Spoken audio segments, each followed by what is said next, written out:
Hi guys! Welcome to Crisaldo Vlogs. Muli ako si Crisaldo, ang inyong Crisalover sa social media.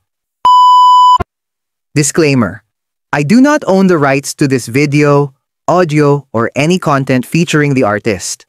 All credits go to the original creators, rightful owners, and official sources. This post is for entertainment, fan appreciation purposes only. No copyright infringement intended. Credits to the rightful owner. Thank you very much. Narito ang isang comparison ng pagdating ni Marian Rivera sa Vietnam noong 2013 kumpara sa pagdating niya ngayong 2025. Marian Rivera in Vietnam sa taong 2013 versus 2025.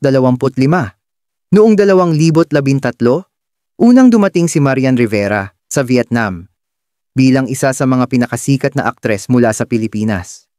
Mainit ang pagtanggap ng mga taga-Vietnam, libo-libong fans ang sumalubong sa kanya sa paliparan. Bit-bit ang mga banner, bulaklak, at larawan niya bilang Marimar. Ang sigaw ng mga tao, ang mga luha ng tuwa, at ang mga camera flashes ay patunay ng tindi ng kanyang kasikatan sa bansa. Simpleng Marian, noon nakadenim, naka-light makeup, at may dalang ngiti ng isang dalagang Pinay na minamahal sa ibang bayan. Lumipas ang higit isang dekada. Taong 2025, bumalik si Marian Rivera sa Vietnam, hindi lang bilang aktres, kundi bilang isang global icon, philanthropist, at ina ng 2 anak. Muling napuno ang paliparan, ngunit ngayon, mas elegante, mas poise, at mas makapangyarihan ang dating niya.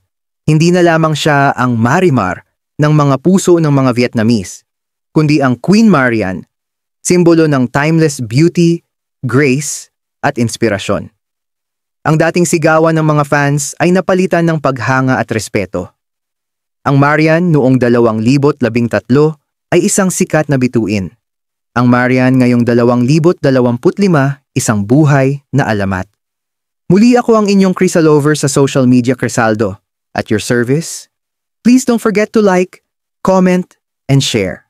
For more videos uploaded soon, maraming salamat.